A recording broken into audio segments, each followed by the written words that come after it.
en euskera y luego en castellano. Kristinak bere idazkietan adierazten digunez, Francisco Aita Santuarentzat Eliza Jainkoaren herri izatea beste modurik ez da. Eta horrek Vatikano bigarrenaren jaunartze eklesiologia ahalik eta gehien garatzea dakar. Franciscorengan sinodaltasuna arnasa hartzea bezain naturala da eta argi utzi zuen bere diskurso ugarietan. Islariak, Kristinak, sinodoa aztertuko du eta sinodoak, hain zuzen ere, Elizaren beraren sinodaltasuna du muina. Ikuspegi horrek planteatzen dituen erronkak eta etorkizunareko irekitzen ari diren ateak ere aztertuko ditu Islariak. Aipagarria da laikoen eta laikoen zereginaren balio handitzea eta jaungoikoaren herriaren funtsezko banaketa oro gainditzea. Jaungoikoaren aldaketaren erantzule izan behar dugu beldurrik gabe, itxaropenez eta erabakitasunez erdibana. Cristina Hinojez Sanz aragoiarra da. Amaren aldeko amona tuterakoa du. Madrilgo Fakultate Protestanteko teologoa idazlea eta artikugilea Espainiako eta atzerriko metodologikoak idea.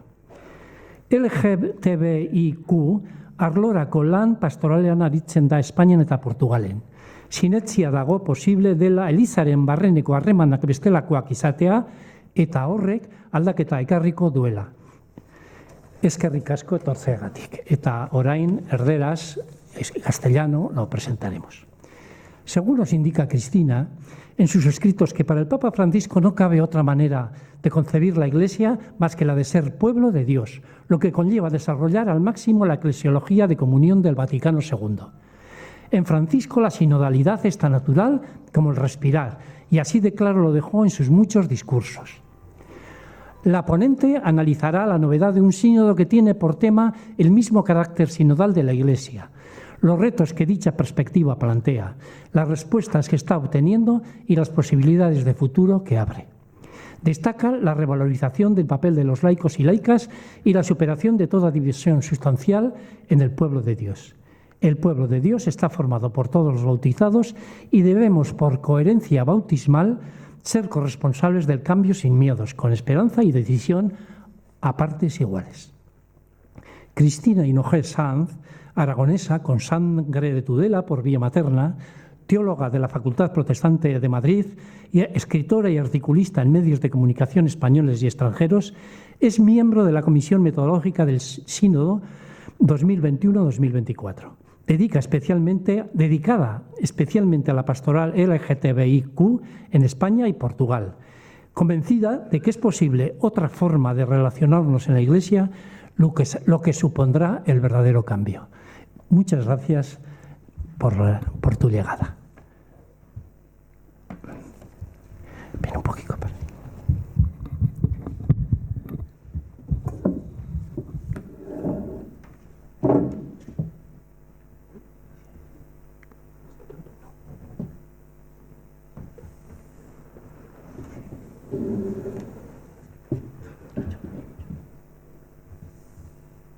Perdón, un momento.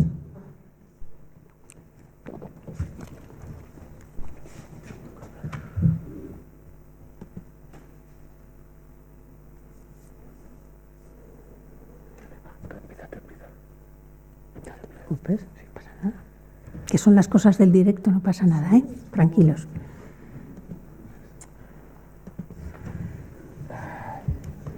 Yo creo que esto.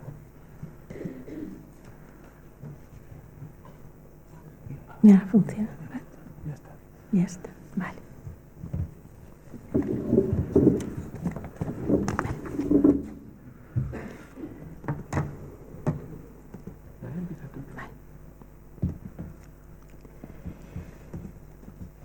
Buenas tardes y muchas gracias por la invitación al Foro Gogoa y mis más sinceras disculpas por el cambio que ha habido que hacer con las fechas, pero hay la agenda se cuadra como se puede y luego llega alguien que está por encima y la descuadra un poquito, pero bueno, no, gracias a Dios hemos podido arreglarlo entre todos y he podido estar aquí. Estamos viviendo en la Iglesia en este momento un tiempo realmente apasionante. Yo no sé si estáis muy implicados o no en la realidad eclesial del sínodo en concreto, pero es un momento realmente apasionante porque supone que por primera vez todo el pueblo de Dios está invitado a participar en un sínodo, en cada una de las distintas fases del sínodo. Y está siendo tan interesante lo que está saliendo, está creando tantas expectativas que pueden ser, se pueden llegar a hacer realidad, ahora os diré cómo, que Francisco ha añadido un año más a este sínodo. Iba a ser de octubre del 21 a octubre del 23 y ahora es de octubre del 21 a octubre del 24, porque realmente se necesita ese año de más para seguir trabajando. Claro, un sínodo de estas características es completamente nuevo en la Iglesia. Hasta ahora el sínodo era un evento que duraba un mes, normalmente el mes de octubre, se celebraba en el Vaticano y los protagonistas eran unos obispos. De repente Francisco cambia toda esa estructura y nos invita a participar en un sínodo cuyo ámbito de celebración es el mundo entero y el protagonista de ese sínodo es todo el pueblo de Dios. Pero Francisco no se conformó solo con invitarnos a participar a todo el pueblo de Dios, sino que también quiso que, sobre todo en la fase diocesana, la fase que ya se ha cerrado, la previa, participasen también personas no creyentes, no vinculadas a la Iglesia, personas de otras religiones, creyentes de otras confesiones. Es decir, es un ámbito también participativo, por lo menos en la primera fase, también de aspecto, digamos, y de realidad universal. Sin embargo, este sínodo, para que se celebre con estas características y en este momento, tiene unas razones de fondo que a lo mejor no son conocidas por todos. En el Concilio Vaticano II había una frase que flotaba, es Iglesia, ¿qué dices de ti misma?, ¿no? Esa era la frase del Vaticano II. Bien, pues en el sínodo de la sinodalidad, que parece un trabalenguas, lo que nos tenemos que preguntar es, Iglesia, ¿qué estás dispuesta a escuchar de ti misma y a seguir escuchando en cada una de las fases que se van desarrollando en el sínodo? El documento de la fase continental, que yo lo tengo descargado e impreso en casa, pero que se pondrá a la venta dentro de nada, pero está colgado ya en la web del sínodo, y supongo que en la web de la diócesis también lo tendrán ya, nos sitúa muy bien en las razones reales de este sínodo. Es decir, el pueblo de Dios sabe perfectamente qué necesidades tiene la Iglesia. Eso se ha manifestado durante la fase diocesana del sínodo. Y es muy curioso porque había cuestiones que teníamos cuando trabajábamos en las comisiones, teníamos claro que iban a salir en determinadas partes del mundo, porque son clamores que están ahí, ¿no?, que están ahí cotidianamente. Pero lo sorprendente ha sido que esos mismos temas han salido en otras partes del mundo donde nadie esperábamos que eso fuera a salir. Eso significa que el Espíritu va soplando y realmente se está viendo en este sínodo en cuestiones que sí que son fundamentales, aunque a muchas personas les parezca que no lo son tanto, ¿no? El pueblo de Dios ha demostrado que sabe perfectamente qué necesidades tenemos como Iglesia, qué nos falta para ser una Iglesia realmente del siglo XXI y despegarnos ya de una vez de la Iglesia del siglo XVI, que prácticamente es lo que estamos viviendo. Porque el Concilio Vaticano II, como no se puso en marcha, se quedó como una especie de intento fallido ahí. Y esto realmente, este sínodo, lo que hace es ser una fase más para implementar el funcionamiento y la puesta en práctica del Concilio Vaticano II. En este documento que os he mostrado, que es el de la fase continental ya, veréis citados países que verdaderamente hay muchas veces que casi hay que ir al mapa a localizar dónde están, porque son países que ni nos suenan, ¿no? Pero eso es porque las realidades que más han salido también en esos países. Entonces, cuando se va montando paulatinamente se va montando el documento, se decide que nos salgan, digamos, los países habituales donde pensábamos que esas cuestiones se iban a dar, sino que se refleje en la realidad de los países más pequeños, de las iglesias locales más pequeñitas, que no aparecen nunca en las noticias, que prácticamente no sabemos que existen, pero donde esos temas también han salido. Y eso ha hecho que situemos en el mapa eclesial a esas iglesias y, por otra parte, que veamos que es una corriente de pensamiento realmente suscitada por el Espíritu. Porque claro, que hablemos de la incorporación de la mujer plenamente a la iglesia y que hablemos de eso en Europa, pues es lo más normal. Pero que de eso se hable en pueblecitos pequeñitos de Asia o en pueblecitos pequeñitos de África, donde la mujer es menos que el 0,0000, pero a la izquierda, pues claro, sorprende mucho. Dices, cuando sabíamos positivamente, por ejemplo, que en Asia había comunidades que realmente son pueblos pequeñitos, son aldeas, donde quien manda es el anciano más anciano de la aldea, y si el anciano decía que no se participaba, no se iba a participar. Y en África, con el machismo que hay, si el jefe de la tribu o del clan familiar decía que la mujer no participaba, no se iba a participar. Claro, ha chocado mucho que esas cuestiones hayan salido precisamente en zonas de esos continentes donde la mujer no es tenida en cuenta. Y eso había que reflejarlo, porque eso ya no es una cuestión de índole, digamos, que es un tema que les interese, es un tema que suscita realmente el espíritu. Y eso ha sido una cuestión muy curiosa. Razones hay muchas para convocar este sínodo, y Francisco lo sabía y por eso lo ha hecho. La primera, ya os he comentado, es una nueva fase en la recepción del Concilio Vaticano II, que está prácticamente sin abordar y sin poner en práctica, sobre todo lo que es la eclesiología del pueblo de Dios, la eclesiología de comunión, es decir, que todos somos iglesia. Eso por una parte.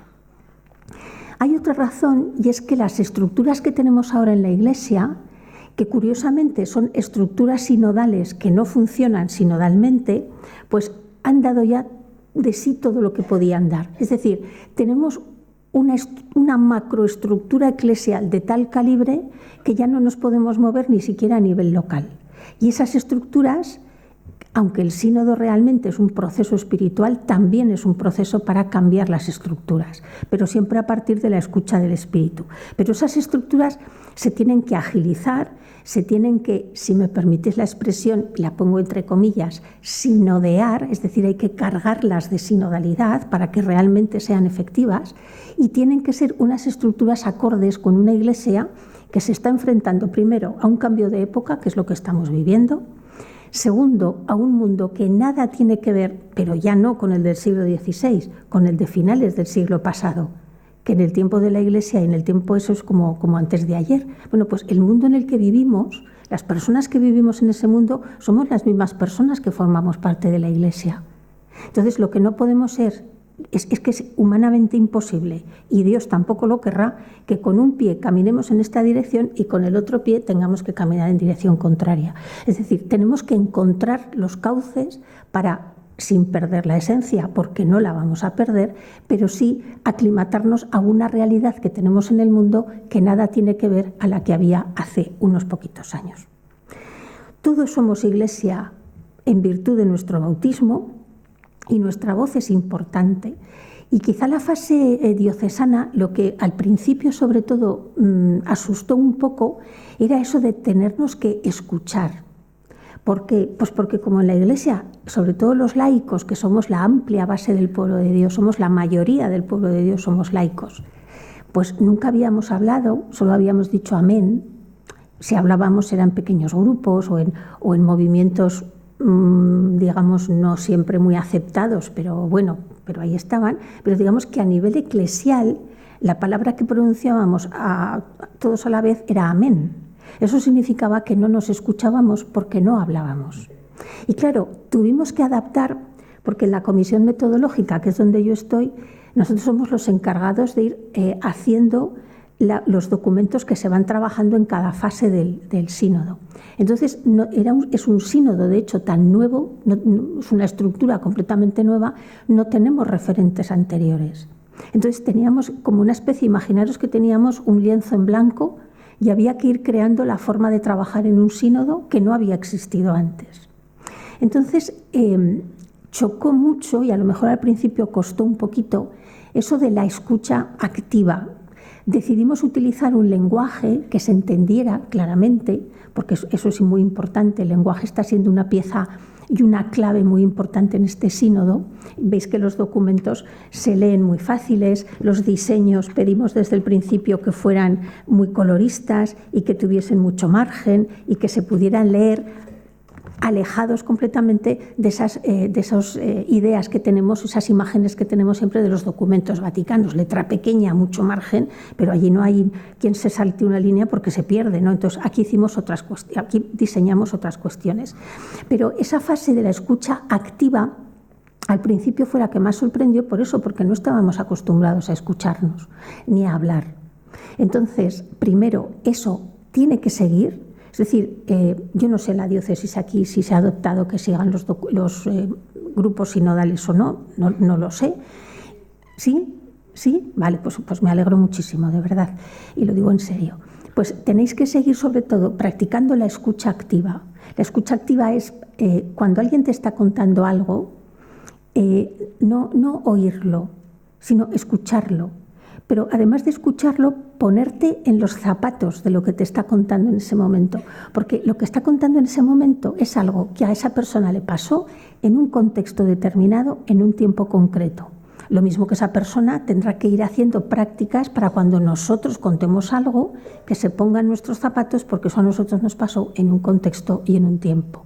Es decir, no es solamente hablar y decir por decir o diseñar, también entre comillas, qué iglesia me gusta, porque esto no se trata de crear otra iglesia, esto se trata de aprender a ser iglesia de otra manera entre todos.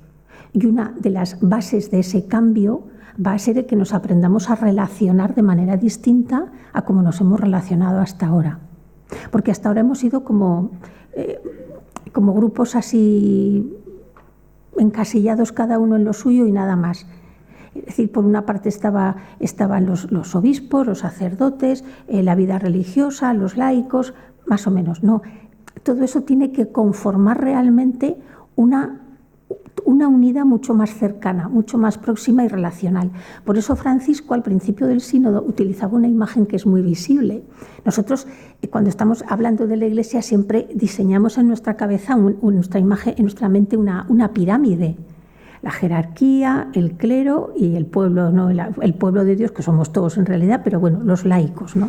Entonces Francisco dice, no, esa pirámide hay que invertirla, pero no invertirla para que los obispos estén abajo y, vamos a decir, asalten el poder los laicos. No, se trata de que hay que entender que cuanto más arriba se está en esa estructura que hasta ahora era una pirámide, más abajo hay que llegar para servir, y porque esa estructura, incluso invertida, tiene que ir poco a poco estructurándose en una línea circular horizontal.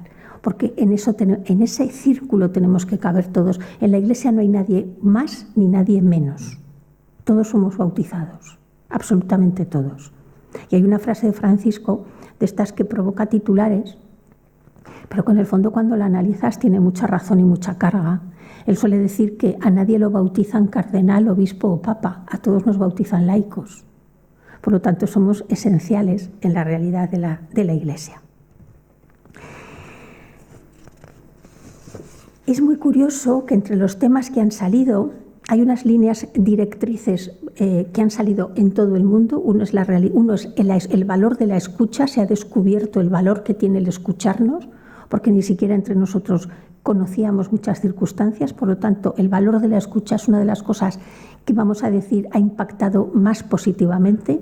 Y a partir de ahí hay unas líneas, digamos, que se han ido abriendo y que son líneas de fuerza que están marcando la realidad. Y os lo digo porque lo curioso es eso, es que han salido en todo el mundo. Una es la realidad de la mujer en la Iglesia, otra es la realidad de la incorporación plena de las comunidades LGTBI, la tercera es el celibato opcional, que ahora iré hablando de todo esto, y los abusos en la Iglesia. Por supuesto, el tema de los abusos es algo que ha volado por encima de todo, pero de todo, y el redescubrir realmente nuestra realidad de ser una iglesia de comunión.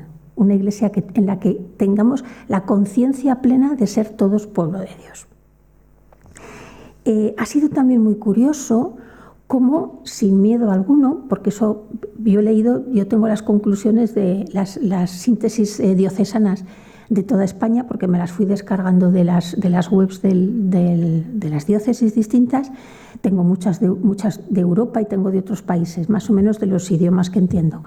Y luego otras muchas que me mandaron.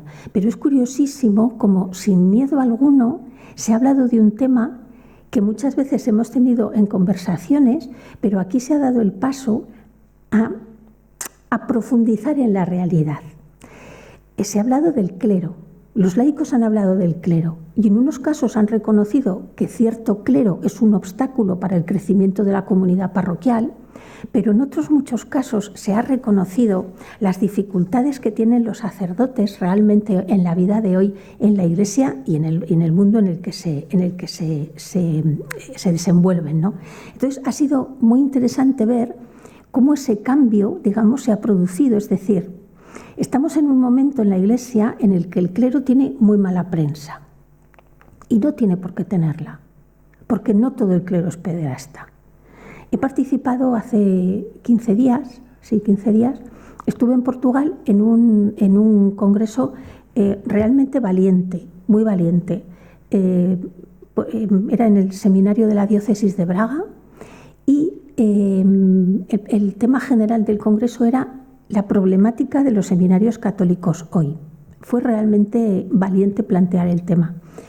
Y era muy curioso cómo los ponentes nos habían pedido participar y más o menos nos habían dicho, hombre, pues claro, según a quién llaman, pues sabes de qué quieren que hables, ¿no? Entonces, pero fue muy curioso cómo al final todos los ponentes, fueran de tipo histórico, sociológico, pastoral, lo que fuera, todos coincidíamos en reconocer el momento tan duro psicológico y espiritual que tiene que estar viviendo el clero en este momento. Porque han pasado de tener una identidad que no se cuestionaba, lo que decía el cura era palabra de Dios, absolutamente, aunque no estuviera leyendo el Evangelio, y hemos pasado de ahí a cuestionarlos, a denostarlos, a sospechar de todos. Al final, no todos lo son. Eso tampoco es justo hacerlo, eso hay que reconocerlo. Entonces, a ver, que se haya reconocido eso en los países incluso donde más problemas, que bueno, un solo caso de abusos es terrorífico, solo uno, o sea que con lo que sale y lo que queda por salir, y no solo de abusos sexuales, sino de abusos de mucho tipo, que se haya reconocido eso en los países que hoy por hoy tienen más números de casos de abusos, es un avance en una madurez también del laicado que empieza a ver la realidad de que una cosa es asumir la realidad que se ha vivido y que se tiene y que por desgracia todavía se vive, pero que no es motivo para condenar a todos por esa realidad. Esto que parece aparentemente poco importante, realmente tiene muchísima importancia, porque muchas veces exigimos de los sacerdotes cuestiones que nosotros seríamos incapaces de realizar. Entonces, empezar a reconocer que tienen un desgaste humano, físico, psíquico y espiritual es muy importante para que también ellos se sientan acompañados. Y ese hecho del acompañamiento a los sacerdotes por parte de la comunidad, eso no os podéis imaginar con qué fuerza ha salido también. Eso significa, digamos, que somos capaces de ver una realidad que está ahí, que muchas veces los sacerdotes no saben expresar y no se quejan de ella, o no la exponen muy abiertamente porque tampoco saben cómo y porque no están en condiciones de hacerlo, porque saben que les van a atacar por muchos sitios, pero creo que es muy importante que lo sepamos reconocer entre todos. Luego también ha salido, como no podía ser de otra manera, el problema de las vocaciones. Hay muy pocas vocaciones en una parte del mundo, sobre todo en Occidente. En países como África, como Sudamérica, como Asia, hay muchas vocaciones que hay que pulir mucho, pero bueno, en principio hay muchas vocaciones. Sin embargo, hay una realidad implícita en esto de la falta de vocaciones que veremos un poquito más adelante.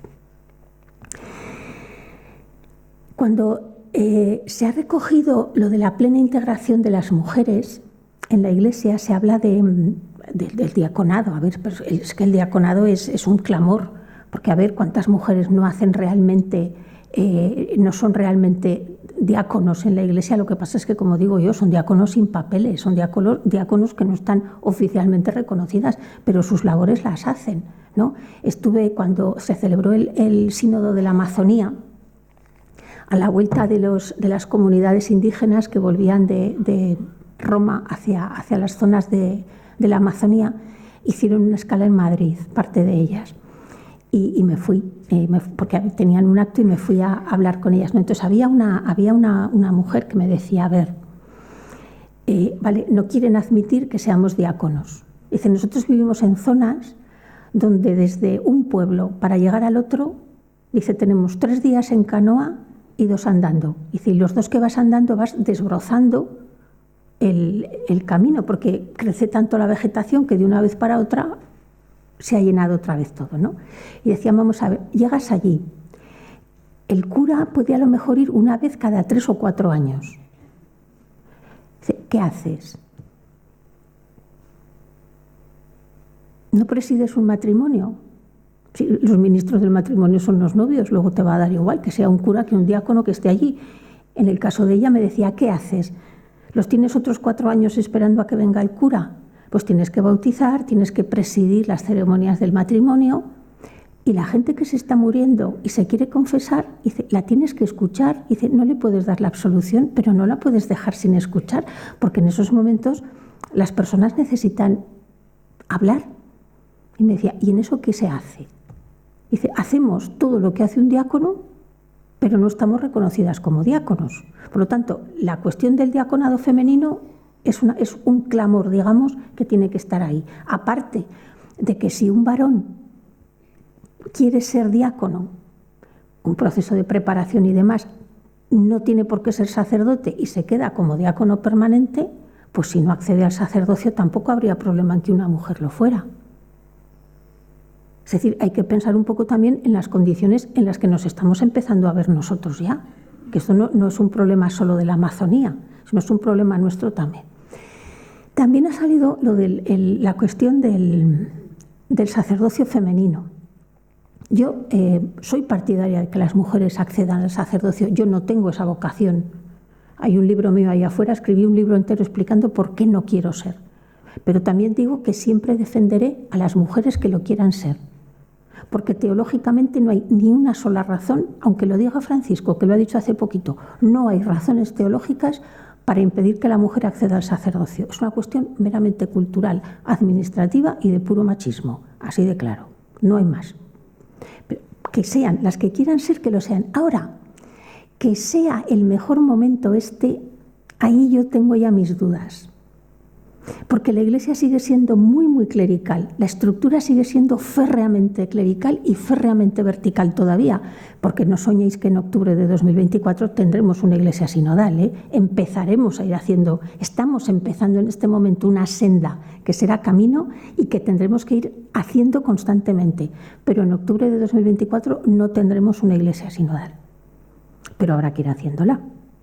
Pero en este momento, tal y como está la estructura de la Iglesia, sigue siendo férreamente machista y férreamente vertical. Y yo que vengo académicamente hablando de una facultad protestante y he tenido muchas compañeras que eran y que fueron pastoras, y hablábamos muchas veces y me contaban la historia de las pastoras protestantes, nosotros estamos aquí como cuando ellas lo empezaron a vivir en los años 50. Me decían, era horrible, porque los varones son varones en todas las confesiones, ¿eh? O sea, no os penséis. No os penséis, no hay vuelta de hoja. Son iguales en todas las confesiones. Lo que pasa es que algunos han evolucionado más y otros un poco menos. Tampoco os penséis que los anglicanos es miel sobre hojuelas, ¿eh? No, porque veis, hemos visto ahora a la obispa de Londres en los funerales de Isabel II. En la iglesia anglicana hay muchas historias alrededor. Por eso digo que no sé si es el mejor momento, porque la estructura se nos acabaría comiendo o nos acabaríamos convirtiendo en lo mismo,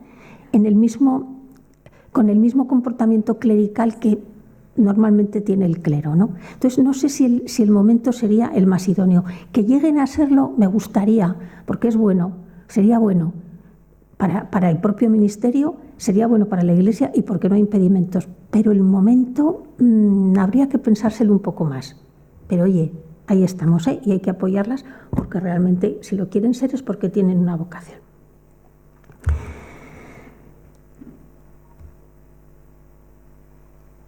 Algo que no se ha reflejado tanto en el tema de la incorporación plena de las mujeres son los nuevos ministerios. Y ese tema sí que es muy importante. Yo no sé si habéis leído Querida Amazonía. Si habéis leído, bueno, pues los que habéis leído Querida Amazonía y los que no os lo cuento así, dice que hay que crear nuevos ministerios, que nuevos ministerios son necesarios en la Iglesia. Pero por primera vez se habla de nuevos ministerios que no tienen que ser uniformes para toda la Iglesia, es decir, que cada diócesis tiene que evaluar cuáles son sus necesidades pastorales para desde ahí solicitar al obispo y que el obispo solicite a su vez a Roma cuáles son esos ministerios que esa diócesis necesita.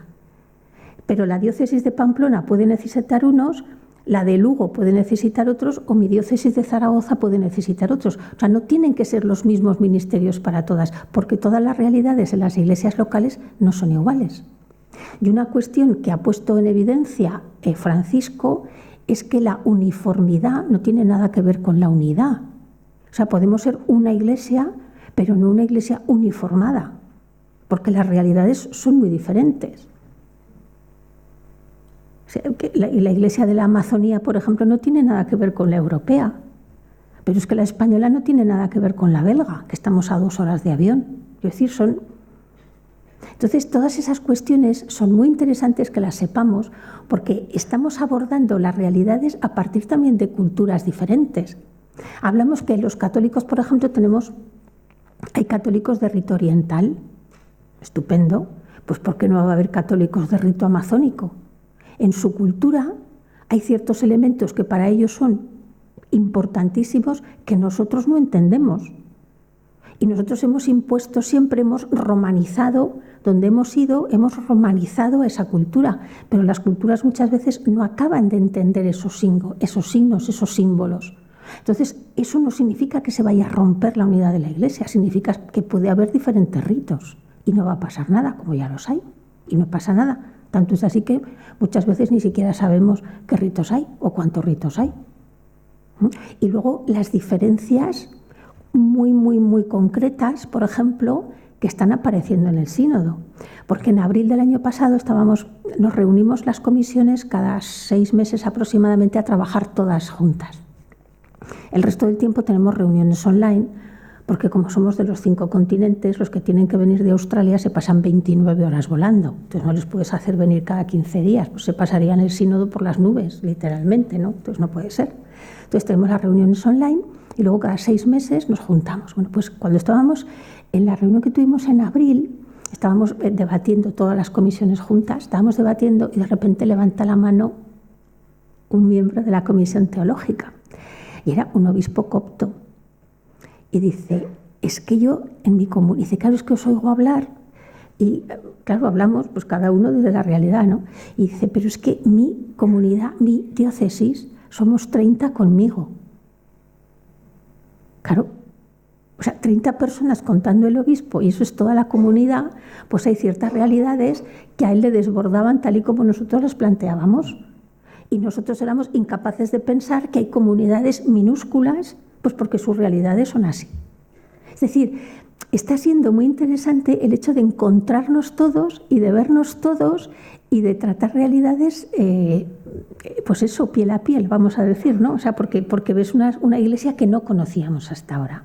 Entonces, los nuevos ministerios es una cuestión que no ha salido tanto, pero claro, no ha salido tanto porque esa amplia base del pueblo de Dios no tiene las herramientas teológicas para pensar en esas claves, pero no pasa nada. Han salido otras cosas que no pensábamos que iban a salir. Pero el tema de los nuevos ministerios es un tema a tratar y sobre todo a tener muy presente de aquí a las siguientes fases que haya en el sínodo.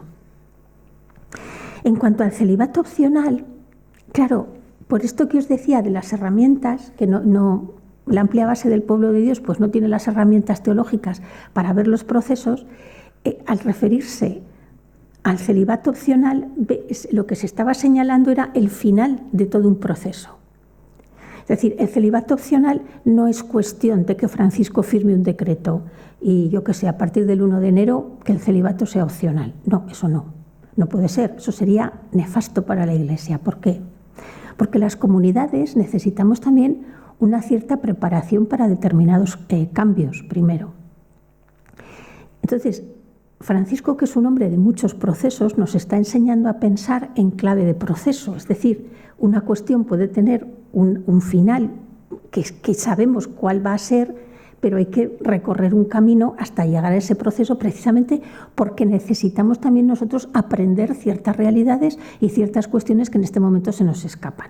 En cuanto al celibato opcional, que es, digamos, el final de todo el proceso, sería muy interesante que se empezase a hablar de empezar a recuperar a los sacerdotes que dejaron el ministerio para casarse. Porque es que da la casualidad de que no son vocaciones incompatibles. Si esas figuras que en este momento están absolutamente apartadas con el Código de Derecho Canónico en la mano no pueden ni siquiera subir a leer una lectura en una misa, que hace falta tener poca misericordia para hacer eso, aunque sea en el derecho canónico, y si hay aquí algún canonista que me perdone, pero muestra una manera de ser muy fría, porque después de todo esas personas, esos sacerdotes han dado un paso para no vivir una doble vida, con lo cual habría que agradecérselo mucho, así de claro. Entonces, recuperar a esos sacerdotes que dejaron un día el ministerio para casarse y empezar a incorporarlo a las comunidades sería una manera de empezar a ver lo positivo que podría tener el celibato opcional. Pero son procesos lentos. Yo sé que habrá muchas personas que cuando llegue 2024, o vamos a poner un año más, vamos a darle un recorrido, aunque Francisco ha dicho que hasta el 2024, pero vamos a darle un año más, que a lo largo de 2025 dirán, es que nada ha cambiado, es que no puede cambiar de la noche a la mañana. Mirad, ahora es lo más importante, el avance más importante que podemos tener en este sínodo es que en las diócesis tengamos todos a mano la síntesis de la diócesis, cada uno de la suya, y que vayamos viendo si se han expresado o manifestado, por ejemplo, cuestiones que no funcionan bien, porque eso ha salido en todos los sitios, pues ver si esos errores que se han cometido hasta ahora se van corrigiendo. Y luego aquellas propuestas que hayan salido, ver si se van aplicando, si se van creando los cauces para que se apliquen.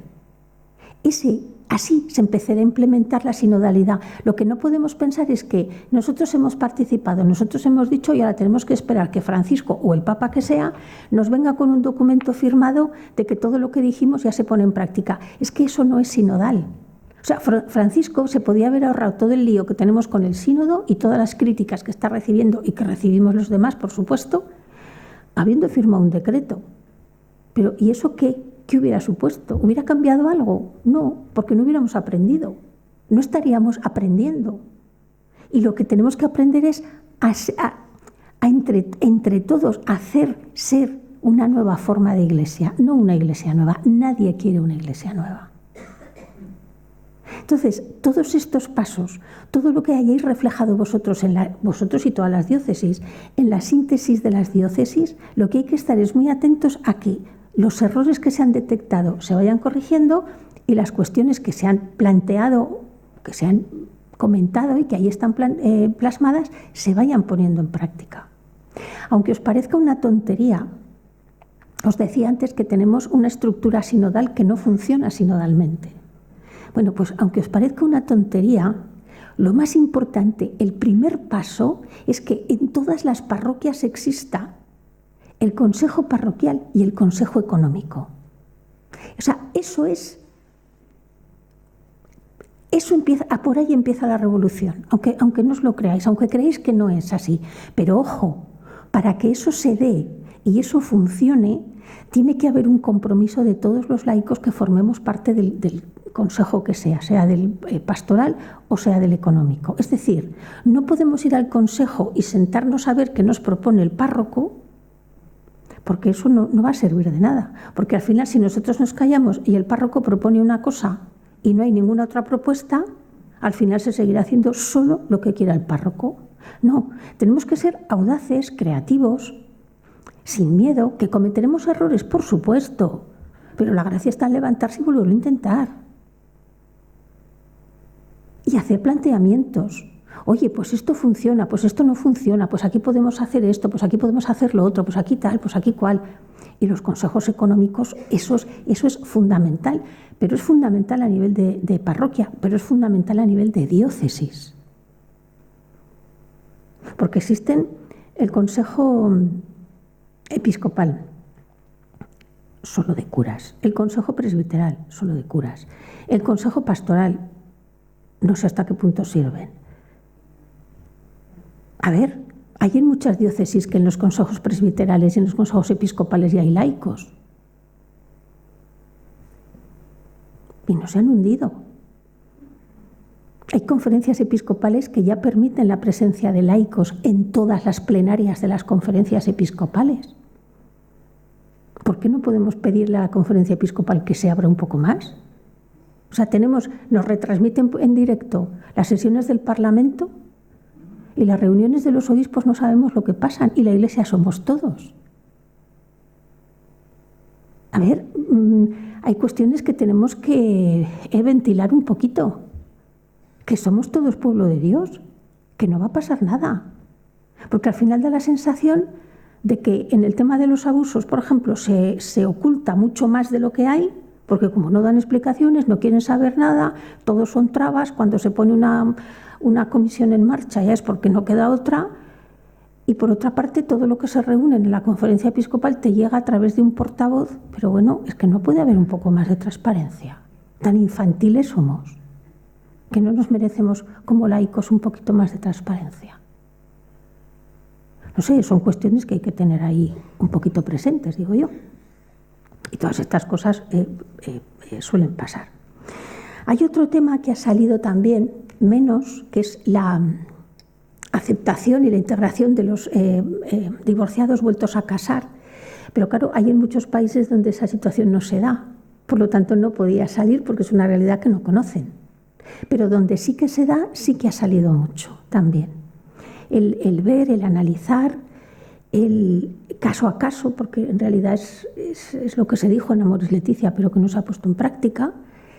Pero bueno, son realidades que están ahí. Y cada matrimonio es un mundo y cada realidad es un mundo. Entonces, café con leche para todos ya no va, ya la gente ya no pasamos por ahí, porque no todos los casos son iguales. Entonces, ha salido también, es una vía que se ha abierto también con mucha fuerza, pero no en todo el mundo, porque pues en África son realidades que no hay, en Asia son realidades que no se dan, hay países que, como no hay presencia prácticamente de católicos, pues tampoco se da. Entonces, eso ha sido otra cuestión distinta, pero ha salido también, ¿no? Pero sí que ha salido con muchísima fuerza la incorporación plena de las comunidades LGTBI.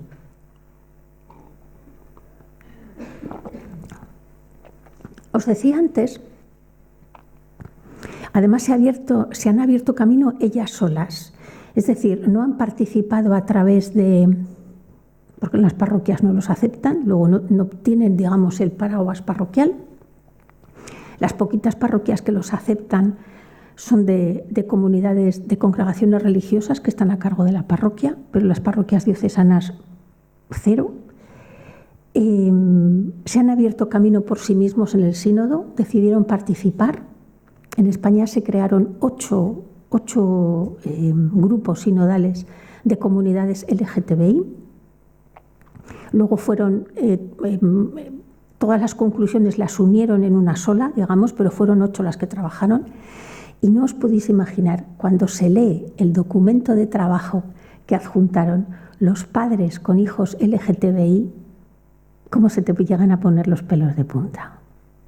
O sea, padres que han estado toda la vida integrados en una parroquia, que han tenido sus hijos, y que en un momento determinado, hijos integrados en la parroquia, en movimientos juveniles, en scouts, en lo que sea, y que en un momento determinado uno de esos hijos se declara homosexual y el párroco le dice, pues ya sabes dónde está la puerta. Y claro, los hermanos han salido con él y los padres han salido con él. Entonces, leer esos documentos es lo que te hace tocar tierra del sufrimiento que tiene mucha gente, de un sufrimiento que no conocemos. Entonces ha sido muy interesante porque os digo que en España ha habido 8, pero en Italia se han puesto las pilas y han salido 19, en Francia creo que han sido como 23, en México creo que han sido también más de 20, en Perú han sido 3, Perú, que los pobres lo que han pasado. Entonces ves que es una realidad que está ahí, pero esa realidad que está ahí ha manifestado o ha puesto encima de la mesa otra realidad, que es por qué a ellos que quieren ser no se les deja y por qué hay gente dentro que tiene que vivir sin abrir la boca para no ser señalada. Porque no nos hagamos aquí LGTBI en la Iglesia no son solo laicos, O sea, hay laicos, religiosos, religiosas, diáconos, sacerdotes, obispos y cardenales. Los ha habido y los hay. Y espero que los siga habiendo. Y es una realidad que está ahí. Cuando vosotros penséis siempre no, o cuando escuchéis a alguien, porque claro, aquí la clave es que no, es que son distintos, que pertenecen a la diversidad, es que son diferentes. Yo solo os lanzo una pequeña idea. El Evangelio de San Juan al principio dice, el Verbo se hizo carne. Y esa carne asumió a la humanidad entera. Y si nosotros creemos que ellos son diferentes, pongámonos la pregunta al revés. ¿No somos nosotros diferentes a ellos?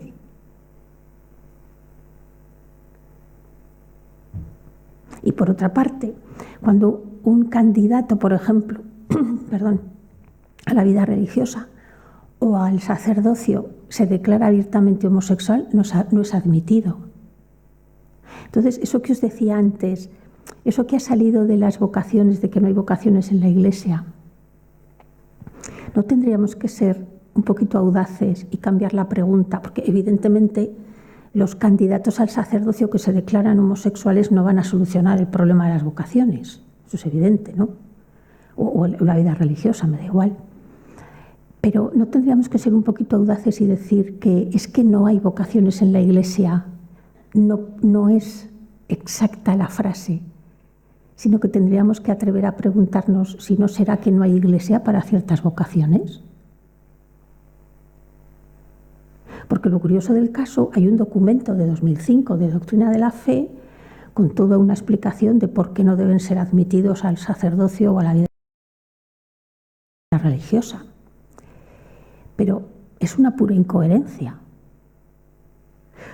Porque la Iglesia les pide a los homosexuales que viven fuera de la Iglesia, vamos a decir, les piden, vale, sois hijos de Dios, todo, pero continencia, vivir en pura continencia. Bueno, pues si entran en la Iglesia y hacen voto de celibato o voto de castidad, ¿por qué no van a poder vivir dentro de la Iglesia siendo la vocación que tienen? O sea, les pide a los de fuera lo que no les permite vivir a los de dentro. Entonces, estas cuestiones, ¿no os podéis imaginar, yo que me muevo en el mundo de la pastoral LGTBI, no os podéis imaginar el daño que causan, el tremendo daño que causan, y lo que sufre la gente, y lo que sufren los padres, y lo que sufren los abuelos? Que los abuelos no han participado, pero si hubieran participado también hubiera sido un documento a tener en cuenta. Entonces, hay cuestiones que han ido saliendo y, por ejemplo, esta que os digo de la incorporación de las comunidades LGTBI nos llegó, claro, decíamos, bueno, si sale, pensábamos al principio, saldrá en Europa, Estados Unidos, Occidente, pero ha salido en el mundo entero y por eso hemos recogido aquí el testimonio de la iglesia de Lesoto, en África, que vas a buscar Lesoto y tienes que buscar allí 3 horas hasta que encuentras Lesoto en África. Porque resulta que esta iglesia ha sido tan inteligente que ha dicho, es que se nos ha planteado una realidad con la que no contábamos. Y es que hay miembros de nuestra comunidad que se han declarado abiertamente homosexuales y no sabemos qué tenemos que hacer con ellos. pero queremos que estén en la Iglesia, no queremos que se vayan.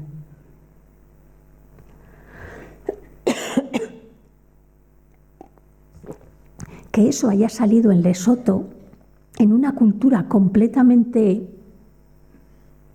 fuera de órbita de este tema, fue lo que nos hizo recapacitar que aquí tenían que aparecer las iglesias donde los temas hubieran salido en situaciones, sobre todo culturales, completamente diferentes. Porque evidentemente no era algo esporádico, era algo que se daba conforme iban llegando los informes, blum, blum, blum, y veíamos que se daba en todos. Y eso es hacer comunión, eso es hacer iglesia, pueblo de Dios.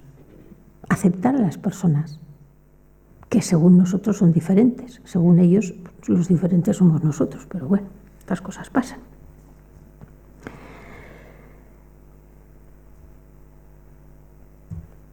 Otro tema interesante es que una de las razones para que este sínodo se haya convocado es que aunque os digo que tenemos estructuras sinodales que no funcionan sinodalmente, siempre hay sitios donde hay un poco más de transparencia y sitios donde hay muchísima opacidad, en la Iglesia en general y dentro de la Iglesia, ¿no? Entonces, donde menos transparencia había, se comprobó que eran los sitios donde había más tipo de abusos de todo tipo. O sea, empezando el abuso de poder, la raíz es el abuso de poder, que luego se despega, vamos a decir así, se despliega en muchos tipos de abusos, los abusos sexuales, de conciencia, espirituales, laborales. Entonces, donde menos transparencia había y más rigidez, sobre todo, había más opacidad y más abusos de todo tipo había. Por lo tanto, sinodear, como os decía antes, esas estructuras va a permitir no que estemos a ver quién pilla a quién, que no es eso, significa que hay una transparencia. Porque hay un dato de la sinodalidad que se nos escapa muchas veces. La sinodalidad va a implicarnos a todos en el cuidado de todos. No en el cazar a nadie, sino en el cuidado de todos. Y ese es un tema muy interesante que tenemos que aprender también a desarrollar y a vivir con normalidad dentro de nuestras propias comunidades.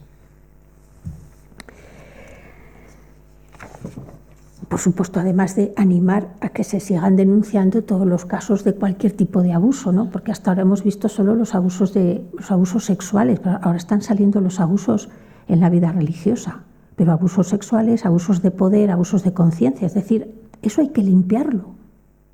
Ya sabemos que en otros sitios pasan las mismas cosas, por supuesto que sí, pero en los demás sitios no se han pasado 20 siglos diciéndole a la gente cómo tenían que vivir, y nosotros sí. Tenemos que ser un poco coherentes con eso, ¿no? Y limpiarnos si queremos que una iglesia renazca en la transparencia que exige la sinodalidad. ¿Qué tiene que estar dispuesta a seguir escuchando la iglesia?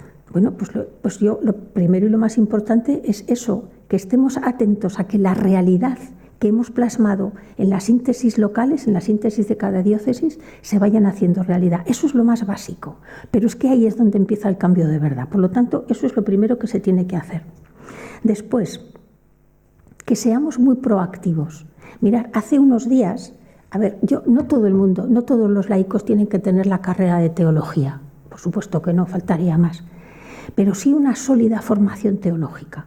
Estuve hace poquito en un sitio, no voy a decir dónde, que había era una jornada y participaban varias personas. Bueno, las dos personas que estaban hablando antes que yo, uno era sacerdote, el otro era laico, lo hacían en una especie de forma así dialogada y estaban hablando aproximadamente cada uno 2 minutos, 2 minutos y medio, cogía la palabra el otro, otros 2 minutos y medio y otra vez. Cada vez que cada uno de ellos hablaba, se lanzaba una frase, siempre la misma. Sí, porque no sé qué, pero no hace falta que estudiéis teología. Hablaba el otro, bla, bla, bla, bla, bla, bla. Pero no hace falta que estudiéis teología. Claro, si tú te pasas media hora y en media hora escuchas 50 veces, no hace falta que estudies teología, dirás, pues es verdad, no hace falta que estudies teología. O sea, no se trata de que tengamos todos la carrera de teología, no, pero sí una sólida formación teológica. Y la sólida formación teológica no pasa por estudiar el catecismo de la Iglesia Católica, porque no tiene vuelta de hoja, es eso y punto. hay que aprender a razonar para ser críticamente constructivos. Críticamente constructivos, es decir, se puede decir todo, pero hay que saber cómo decirlo. Y podemos criticar algo que está mal sin quedarnos en la crítica por la crítica y sobre todo no ser mordaces. No hace falta ser mordaces, al revés. Si tú ves algo que está mal, primero piensa, ¿está mal por qué? Por esto y por esto. Oye, ¿qué solución se puede aportar? ¿Qué soluciones podemos aportar? Y entonces vas a una reunión de lo que sea, el consejo pastoral, de lo que sea, da lo mismo. O te diriges directamente al párroco, al obispo, a quien sea. Es que esto no funciona bien, pero se podría hacer así y así y así. Pero claro, para eso hace falta tener una formación.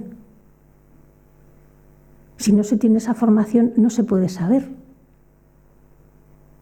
Pero para eso tampoco hace falta estudiar teología, sino se puede tener una sólida formación teológica sin necesidad de estudiar la carrera de teología. Pero os permitirá, primero, tener una capacidad de pensamiento autónomo, en cierto modo, que es muy interesante y muy importante, pero sobre todo construir las aportaciones, no como una crítica mordaz a veces, sino una crítica que construya a la vez aquello que está mal, se reedifica sobre eso algo que está bien.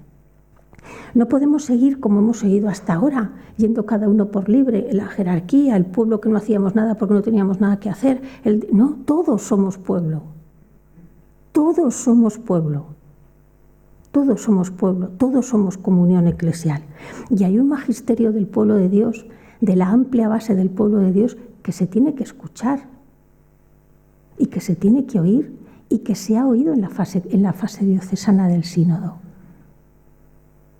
Porque ha sido muy interesante ver que tenemos cosas, que hemos pensado cosas muy importantes, que hemos sabido decir cosas muy importantes y que hemos sabido articular en la síntesis de cada grupo, se ha sabido expresar eso. Por lo tanto, no es una cuestión baladí que sigamos hablando, que nos sigamos escuchando, que nos sigamos diciendo y que nos sigamos cuidando unos a otros dentro de la Iglesia sinodal. Tenemos que aprender, y esto es una cosa muy, muy, muy importante, tenemos que aprendernos a hacer presentes en los medios de comunicación, pero no solo en los medios afines. Los medios más afines a la Iglesia son los que menos han hablado del sínodo y los que menos están hablando del sínodo. Los más afines, y todos sabemos de lo que estamos hablando. Los que menos han dicho nada del sínodo, un poquito al principio, alguna cosa, pero ahí no ha estado el sínodo.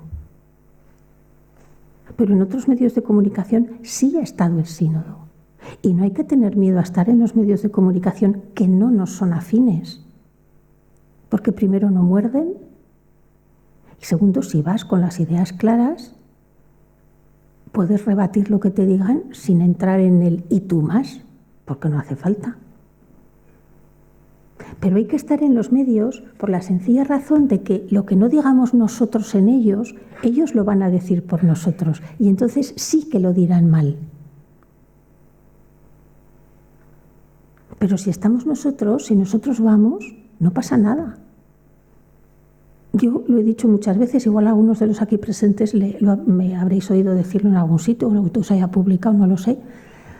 A mí las mejores entrevistas, las más respetuosas, las mejor preparadas, las que incluso me han dicho, oye, mira a ver esta pregunta porque como no dominamos este lenguaje, a lo mejor metemos la pata. Me las han hecho en la cadena SER. Las mejores.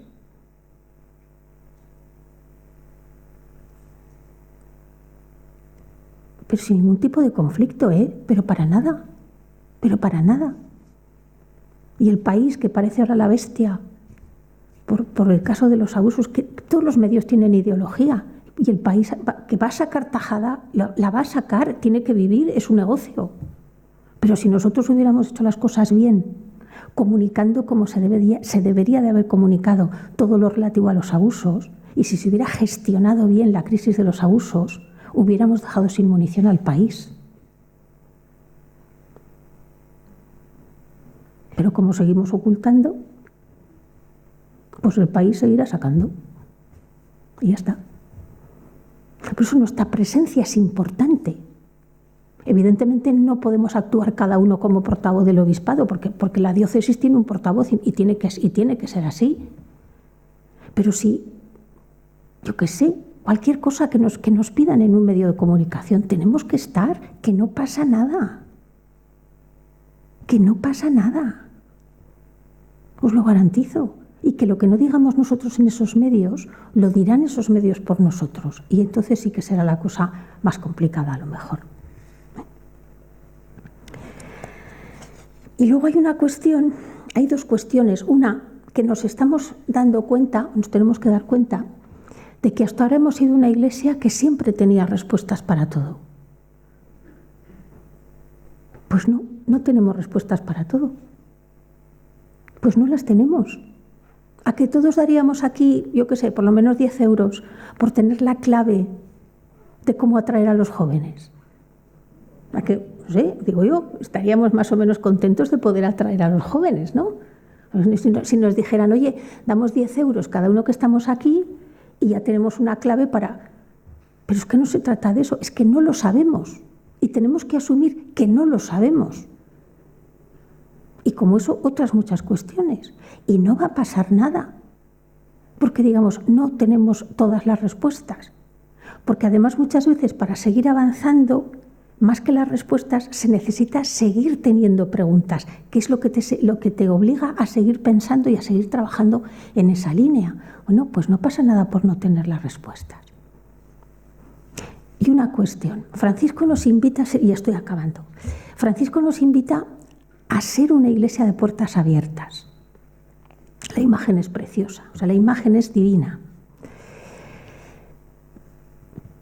Pero abrimos la puerta y ¿qué hacemos? A mí me da la sensación de que abrimos la puerta y subimos al campanario a tocar la campana para que vengan. Y no van a venir. He comido al mediodía con Guillermo con una conversación maravillosa, ¿no?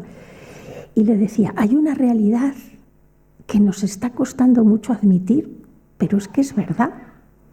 Es que ya hay más cristianos fuera de la iglesia que dentro de la iglesia.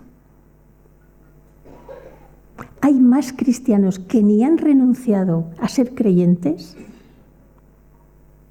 y que siguen buscando a Dios y que se siguen entregando al prójimo. Hay más fuera que dentro.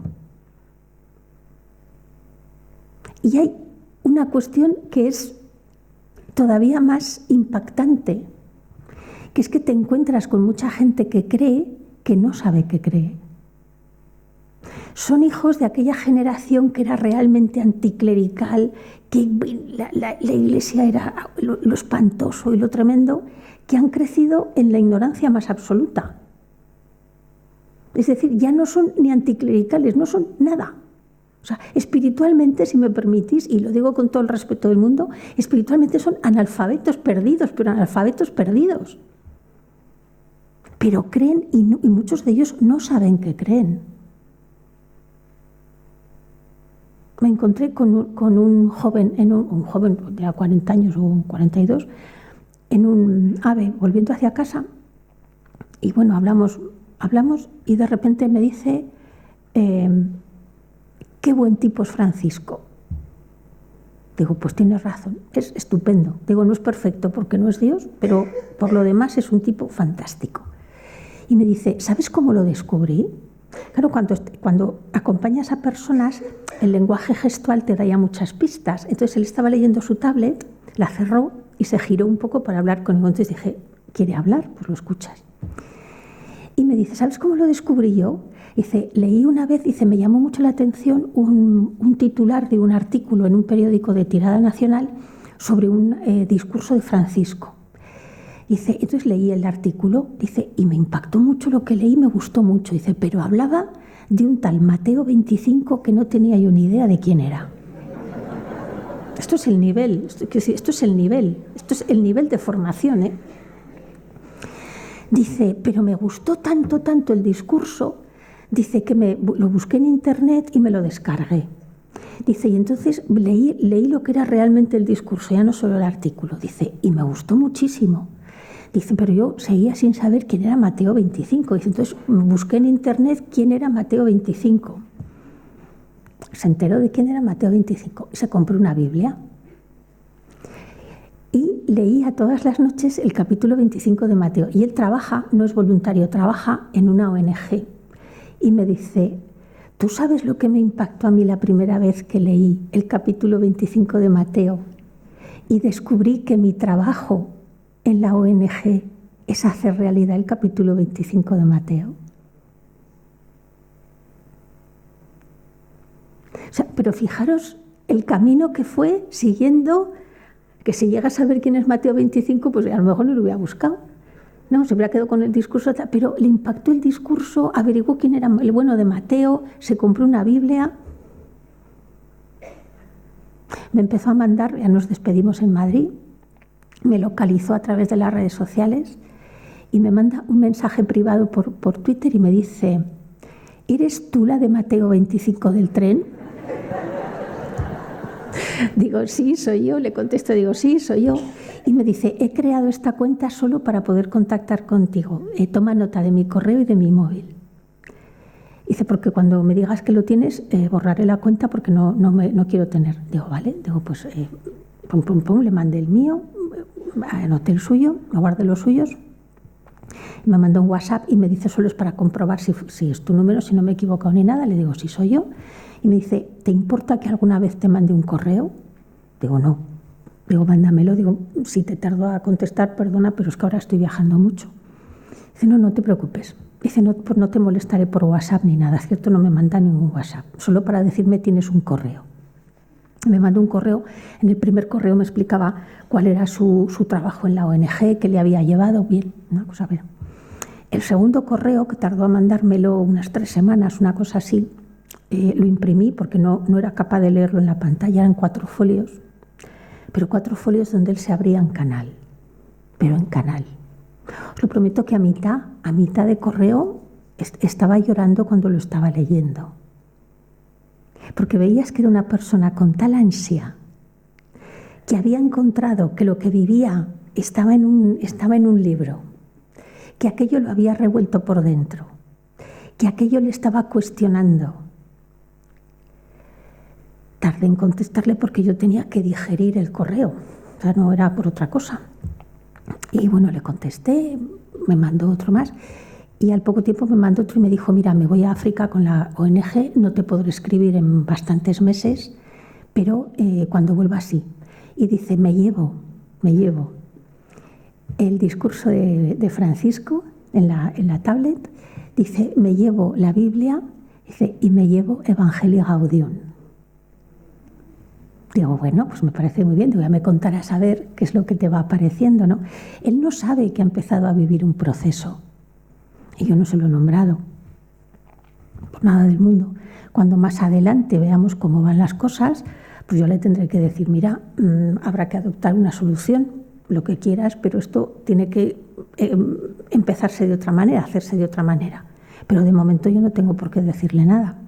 Él está descubriendo, él se está viendo ahí, él está impactado. Él creía sin saber que creía. Y de esos hay muchísimos, pero muchísimos. Y tenemos que llegar a ellos. Porque una vez sí que me dijo, una vez le pregunté, no me acuerdo en qué correo, le dije, oye, digo, si quieres, él vive en Madrid, digo, si quieres, digo, yo conozco mucha gente en Madrid y tal, digo, ¿quieres que te busque? Y me dice, no me busques a nadie, dice, y menos a un cura, que para eso no estoy preparado todavía. O sea, ya sabíamos por dónde había que ir, ¿no? Pero tenemos que saber, primero, por qué esas reacciones, y segundo, esas personas no van a venir, por mucho que abramos la puerta a la iglesia. Tenemos que salir. Y la realidad donde nos la estamos jugando es en esos márgenes de los que habla Francisco, en esas periferias de las que habla Francisco y en esa frontera que es donde vive toda esta gente que no hemos ni pisado, porque ni la hemos pisado. Para eso es para lo que tenemos que salir afuera sin miedo. Porque lo que hemos hecho hasta ahora dentro hemos visto que ya no nos sirve. Y hace muchos años que no nos sirve. Tenemos que idear otras formas de pastoral que no tengan el ámbito de las parroquias, que se realicen literalmente por el mundo, y para eso se necesita gente preparada, que no tienen por qué tener la carrera de teología, pero sí una sólida base, porque lo que necesitamos, como el aire que respiramos, son agentes pastorales. La figura de los agentes pastorales es vital en este momento, pero no la tenemos, porque tampoco se dice que necesitemos agentes pastorales. Entonces hay que estar un poco atentos.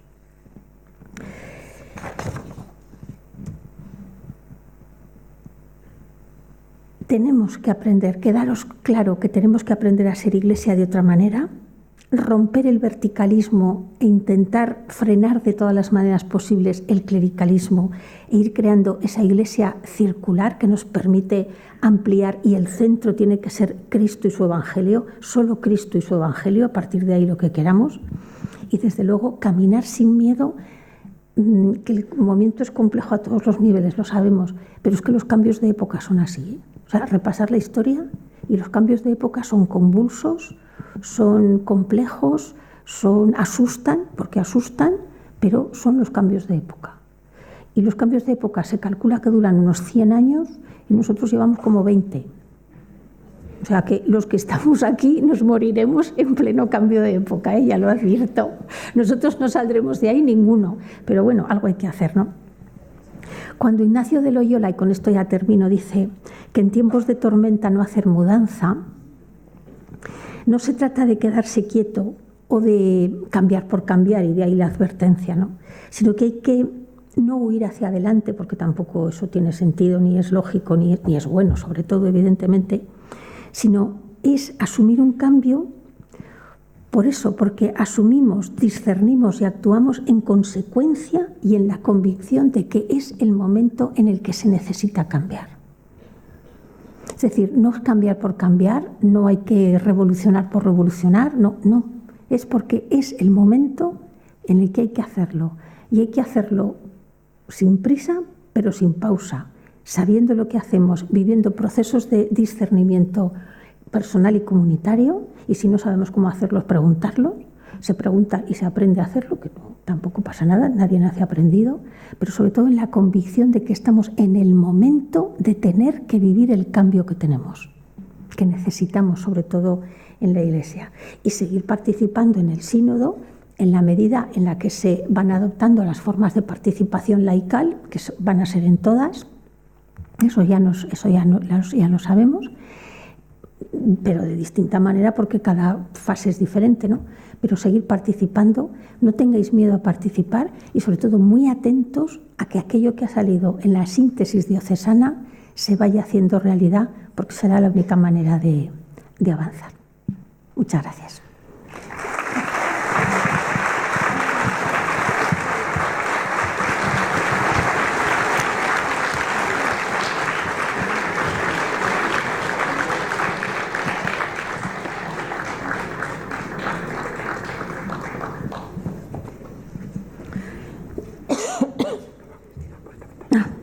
Con agua, gracias.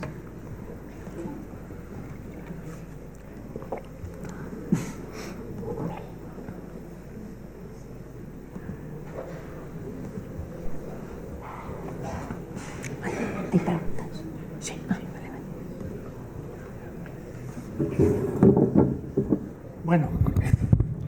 Bueno, yo creo que ha sido una conferencia muy sugerente. Como siempre, tenemos un rato de preguntas y seguro que la conferencia nos ha sugerido muchísimas cosas, ¿no? Bueno, pues se levanta la mano y oímos lo que os preocupa. También recordar que después de la conferencia Cristina va a firmar los libros fuera, pues los que estéis interesados en adquirirlos. Comenzamos, pues. Buenas tardes, Cristina. Mi pregunta era, ¿por qué dices que es el momento ahora? O sea, ¿cómo habéis detectado que es el momento actual? A ver, nosotros... no- Quiero hacer otra pregunta. pero es que no se te oye bien. Que no se te oye bien, que te pegues más el micrófono. Que te quería hacer una segunda pregunta. Sí, dime. ¿Tú crees que la futura iglesia de alguna forma va a tener sus estructuras más o menos parecidas a las actuales? A pesar de que admite a toda la gente para dar sus opiniones, ¿o eso va a desaparecer? No, a ver, te empiezo respondiendo a la segunda pregunta porque me la hacen en muchos sitios. A ver, la Iglesia seguirá teniendo jerarquía, seguirá teniendo sacramentos, seguirá teniendo liturgia. O sea, estructuralmente, vamos a decir, será como la conocemos ahora. No tiene por qué cambiar, eso no tiene por qué cambiar. Otra cosa es que haya que evolucionar en la teología, pero eso es otra cuestión. Pero la estructura no tiene que cambiar, es decir, no se está creando otra iglesia. Es decir, esto no es como en el siglo XVI con la reforma de los protestantes, no. Aquí no queremos otra iglesia, queremos entre todos aprender a ser iglesia de otra manera. Es decir, que esa realidad estará. Y las estructuras que tenemos, que os he dicho que son de por sí sinodales, lo que tienen que hacer es funcionar sinodalmente. Tienen que ser profundamente transparentes para que no pasen muchas cosas que han pasado hasta ahora. Eso, la segunda parte, no va a cambiar nada y ahí lo tienes. ¿Y por qué? No es que nosotros hayamos detectado, porque a nosotros se nos llamó, se nos convocó para trabajar en algo que se ponía en marcha. Nosotros no hemos decidido que esto se hiciera, ¿no? Pero, a ver, es evidente que es el momento de cambiar. Mira, y te voy a poner un ejemplo. En el año 82, creo que sí, sí, estamos en el 22 todavía, ¿verdad? Sí. Pues sí, pues si es que ya de verdad, o sea, abro los ojos y no sé dónde estoy, o sea, que imaginaros las fechas. En el año 82, Juan Pablo II hizo una escala en Haití cuando iba, no sé si era a República Dominicana o a Cuba de viaje. Y en el discurso que hizo en Haití, dijo que había que cambiar las formas de pastoral que se estaban utilizando y que se habían utilizado hasta ese momento, año 82, hace 40 años, porque no nos habían conducido a nada. De eso hace 40 años y seguimos utilizando las mismas formas de pastoral de las que nos advirtió Juan Pablo II. Entonces, hemos vivido y arrastramos una forma de ser iglesia que no acaba de despegar en el Concilio Vaticano II. Y como no acaba de despegar, o cambiamos ahora, o os prometo que si no empezamos a rodar, aunque no tengamos una iglesia sinodal, porque una iglesia sinodal cada generación tendrá que ir aportando, es decir, es una iglesia que no se acaba de hacer, sino que está en permanente devenir, pero si no empezamos a cambiar ahora, dentro de 5 o 10 años, yo creo que es que no tendremos ya remedio. Y esto no será agorera, ¿eh?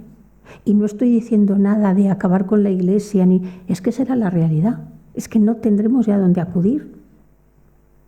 Porque hemos dado todo lo que podíamos dar de sí en la iglesia, ya se ha dado. Y lo mismo que el Concilio de Trento, que fue un excelente concilio pastoralista, asumió la realidad que tenía y propuso muchos cambios, eso fue en el siglo XVI. Entonces tenemos que aprender de la valentía de aquel momento, de enfrentarse a la realidad que había con toda la debacle que supuso la reforma luterana, y ellos aceptaron ese reto y crearon lo que se necesitaba que se creara para salir de la situación. Pero claro, eso pasó en el siglo XVI. No podemos seguir viviendo de los flecos del siglo XVI. Entonces, ahora necesitamos ser tan valientes como fueron ellos y afrontar qué realidad tenemos para saber cómo actuar en consecuencia. Y por lo tanto es el momento que tenemos para actuar, es este.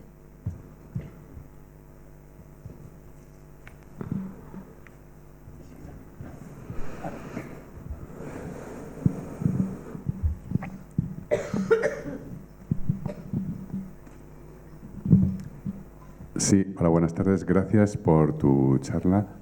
Pero hacerte una pregunta, un poco simple, pero a veces para mí compleja. ¿Cómo rompes las estructuras, el techo que existe ahora mismo? Es decir, nosotros empezamos a andar, ya sé que has dicho que tarda unos 100 años en hacer el cambio. No, el cambio de época, no el cambio en la Iglesia. Bueno. En la Iglesia puede que sea más lento, y no es por desanimar. Bueno, pues peor me lo pones. No, dime. Sí, No. bueno, pues eso, quiero decir que ¿cómo vas rompiendo esa estructura? Es decir, ¿vamos a esperar a que se mueran los que existen Ay, por ahora? Dios. En fin, por favor, un poco más de caridad. No, a ver, No. Primero, no hay ninguna estructura que romper. O sea, primero, que se nos mete en la cabeza que no tenemos que romper ninguna estructura, ni esto tiene por qué suponer ningún enfrentamiento. Si empezamos a pensar en romper estructuras y en lo que conllevaría un enfrentamiento, estamos perdidos. O sea, estamos perdidos. Y ya estamos bastante polarizados dentro de la Iglesia porque hemos absorbido la polarización social, entre otras muchas razones por lo que os decía antes, porque las mismas personas que vamos por el mundo vamos por la Iglesia. Entonces, eso lo hemos metido dentro también. Entonces, no se trata de romper las estructuras, se trata de aprender a darles forma sinodal, funcionamiento sinodal a las estructuras. Y eso requiere la atención a lo que os decía. Es que tú dices, la pregunta es elemental. No es elemental, pero es que la respuesta parece elemental, pero tampoco lo es. Es decir, es que de verdad lo importante es que tengáis, pero encima de donde sea, de la mesa de la cocina, de la mesa del salón o de la mesilla de noche, me da igual, la síntesis diocesana. Y que estéis pendientes a que esos cambios que allí se han manifestado se empiecen a poner en funcionamiento. Pero sin enfrentamientos, porque no se puede dar un enfrentamiento, por Dios, no esperemos a que nadie se muera, caramba, con más de también, ¿no? Es que esto no. Pero hay que saber un poco, hay que tener, hace falta, yo entiendo que son muchas las cuestiones que han salido, porque así lo ha reflejado todo el pueblo de Dios, pero son las cuestiones que han salido. Pero es que no se trata ni de enfrentar ni de romper, se trata de saber escucharnos. Y lo mismo que hemos vivido un proceso de escucha en la fase diocesana, en la que los grupos, pues mayoritariamente eran grupos que ya existían o que de gente que ya se conocía, ahora sería muy bueno que independientemente de la participación en la fase continental, en las diócesis, esos grupos se fueran mezclando con personas a las que no conocemos, porque al finales de cuentas, si tú te juntas con el grupo que has estado toda tu vida en la parroquia, vamos a decir que pocos tenéis que contar, porque os conocéis, ¿no? Pero si os animaseis, si todos fuésemos capaces de conseguir que esos grupos se juntasen con otros y sobre todo que hubiera laicos y sacerdotes hablando, animar a los vicarios, que el obispo se pasara. El obispo no puede formar parte de un grupo, tiene que formar parte de todos, pero que el obispo, vosotros ahora estéis en un momento de cambio, ¿no? No se sabe cuándo va a cambiar o cuándo no va a cambiar, pero da igual, mientras esté el que tenemos, está el que tenemos, y el que venga ya vendrá, pero involucraros todos en la escucha mutua. Es que de verdad, es que no hay otra manera de arreglar las situaciones. Yo comprendo que es complicado, y todos sabemos que es complicado, pero o vamos por esa línea o seguiremos empecinados en que unos van por aquí y los otros van por allá y no nos vamos a juntar nunca y nos vamos a mirar con recelo y vamos a perder muchísimas oportunidades de poder hacer cosas que hablando unos con otros, esto es como las tormentas de idea, lo que no se le ocurre a uno se le ocurre al otro. Si no conseguimos eso, no habremos conseguido nada. Y una cosa muy importante que no os he dicho, tenemos que pedir de buenas formas, de buenas maneras, de lo que queráis, pero tenemos que pedir, porque hay una cosa que es peligrosísima, tristísima, y lo que queráis es que ni un seminario de España ha participado en el sínodo, ni diocesano, ni de congregaciones, ni de movimientos. Eso es peligrosísimo, porque se sigue formando a los seminaristas en un modelo de sacerdocio que está agotado, en un modelo de ministerio que está agotado. Y se siguen formando en un círculo vicioso. Quienes fueron formados antes forman ahora a los formadores que formarán mañana. Hay que pedir un cambio, pero hay que pedirlo de buenas maneras y aprender a razonar que se pide un cambio en la formación de los seminarios porque es necesaria que cambie la forma de formar, valga la redundancia, a los seminaristas futuros sacerdotes de nuestra diócesis. Pero o los obispos empiezan a poner las pilas y diseñan un plan de sinodalidad que sea transversal en la formación del seminario, porque la sinodalidad es muy práctica, pero también tiene una parte teórica que hay que aprendérsela, o empiezan a diseñar un plan transversal en los seminarios, o luego a lo mejor hay que decir, bueno, y entonces aquí, ¿quién no ha querido que esto se diera? Pero es fundamental que la formación de los seminaristas se empiece a dar en clave sinodal. Y que ya que hemos perdido la oportunidad de que participaran en el sínodo, que os digo que es un asunto gravísimo, porque eso sí que es un abuso de poder. Ahí tenéis una muestra de lo que es un abuso de poder, pero absoluto. El no haber permitido que se trabajara el sínodo en los seminarios, eso es un abuso de poder con todas las letras, pero ya que eso se ha dado, al menos que a partir de ahora se pueda de alguna manera ir metiendo la sinodalidad en la formación, porque si no, no avanzaremos, será muy difícil seguir avanzando. Pero no pensemos en romper estructuras,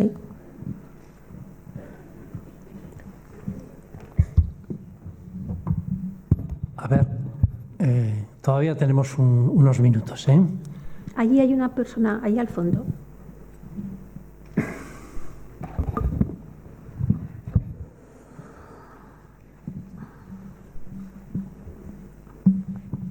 Hola, bueno, ha sido una charla muy interesante. Yo quiero una pregunta muy concreta. Has dicho que el pueblo de Dios no tiene a veces formación suficiente, ¿no? Y yo... No, el laicado, que pueblo somos todos. Sí, el laicado. Por eso voy a hacer una demostración de... No, de por Dios, eso nada. Cuando he hablado de los ministerios de la Iglesia, ¿no? Y que cada diócesis tenía que buscar qué ministerios necesitaba, ¿a qué se refiere con ministerios? Vale. Por ejemplo, te voy a poner un ejemplo, ya verás. Sabes que Francisco modificó, sabes que las mujeres somos el 80% de la Iglesia en este momento. O sea, el 80% de la Iglesia somos mujeres.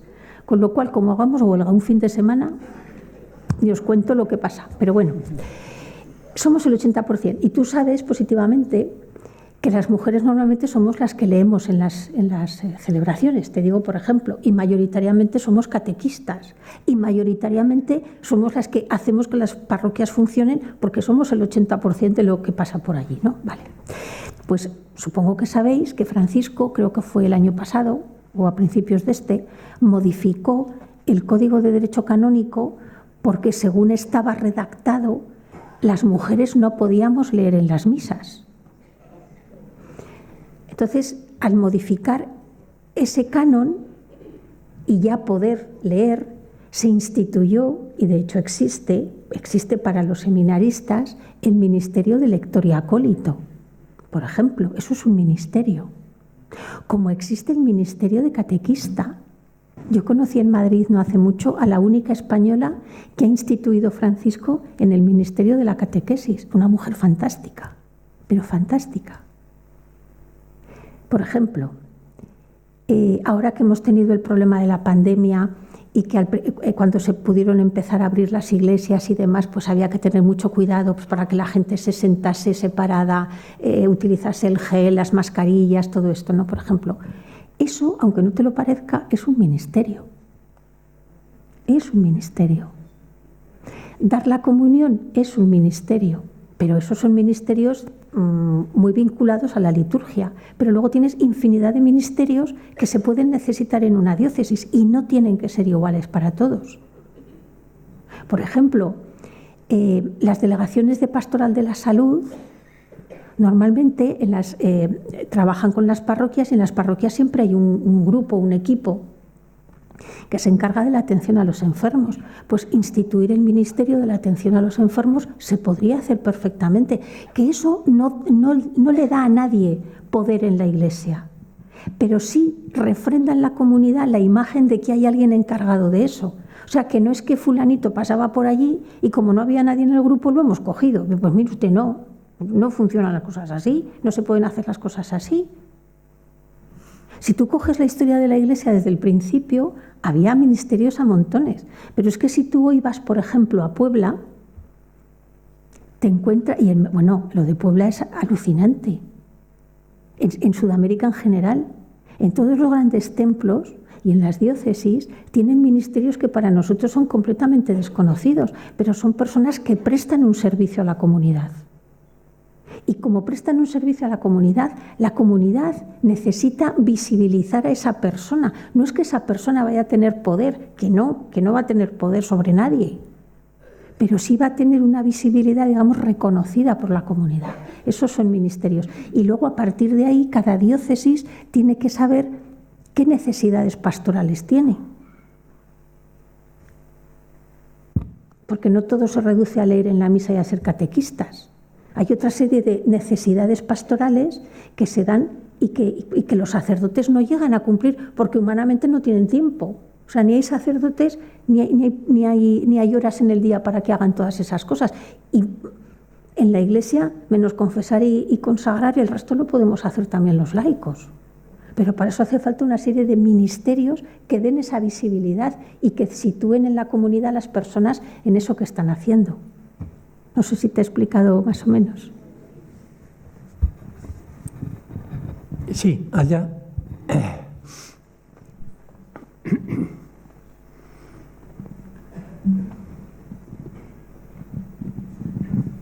Hola, muchísimas gracias.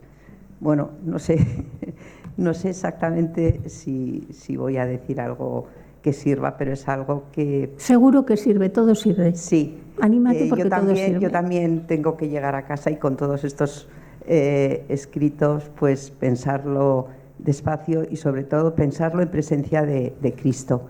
A mí me ha dado mucha paz el que efectivamente al final has acabado con que es Cristo y su Evangelio el centro. Y yo no tengo miedo a los cambios si esto es así. Y tengo mucho menos miedo a los cambios si todos los cristianos aprendemos a hablar el lenguaje de Cristo. Eso es lo que nos une. Si aprendemos a hablar el lenguaje de Cristo y si cada día, en un momento de la noche o cuando sea posible, le preguntamos a Jesús qué tal hemos hablado hoy su lenguaje, no tengo miedo a nada.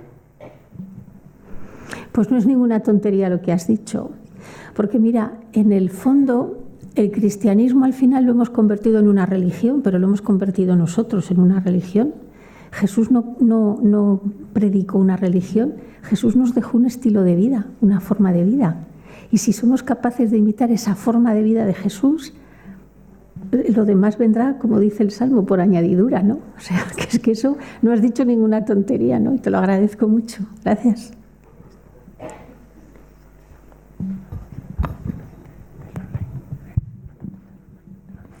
A ver, tenemos para 2 preguntas máximo. Sí. No, yo simplemente transmitir también, hay unas 20, 30 personas que están conectadas online, por eso el ordenador que tiene Cristina delante. Varias han comentado sencillamente que agradecen tus palabras y también una en concreto preguntaba para conocerte más, ¿por dónde empezar a leerte? Me preguntan qué libro puede ser el más interesante para empezar.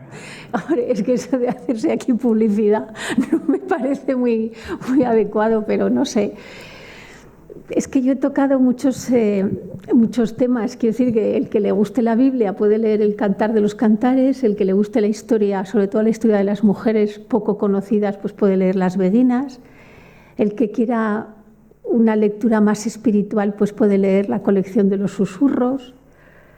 El que quiera una visión de la Iglesia del siglo XXI, pues puede leer No quiero ser sacerdote. Es que hay muchas cosas. Pero vamos, con que se lean las solapas, vayan a la librería y cojan y lean la vuelta del libro o la solapa de dentro, se pueden hacer una idea.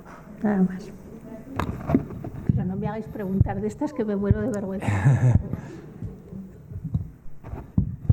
Bueno, pues igual... Y así hay una pregunta al final.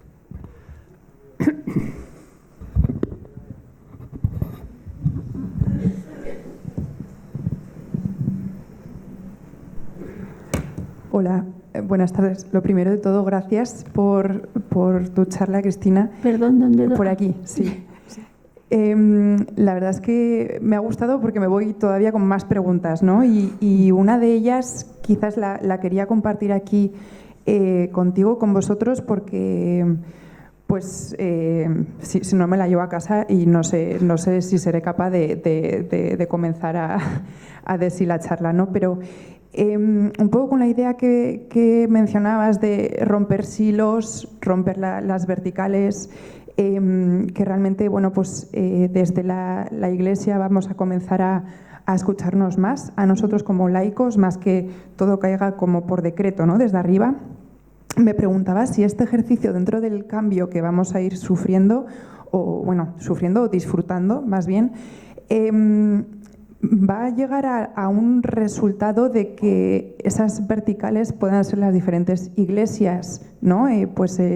Los judíos, los cristianos, los musulmanes, no lo sé, y acabemos por llegar a una iglesia global. ¿Es algo que podría llegar a ser posible o es demasiado disruptivo pensarlo? No, a ver, primero, judíos y musulmanes no son iglesias, son religión. Otra cosa sería que planteásemos las distintas confesiones cristianas. Eso es otra cuestión. Pero eso no se dará. No se dará, pero no se dará porque, primero,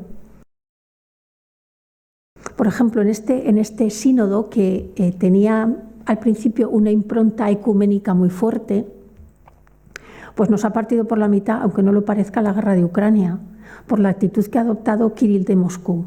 O sea, el diálogo ecuménico siempre ha sido mucho más fácil entre protestantes y católicos que entre protestantes, católicos y ortodoxos, por una serie de circunstancias, por su forma de tener la iglesia, o sea, de ser iglesia como son ellos, ¿no? Pero bueno, eso no tiene nada que ver. Había un diálogo.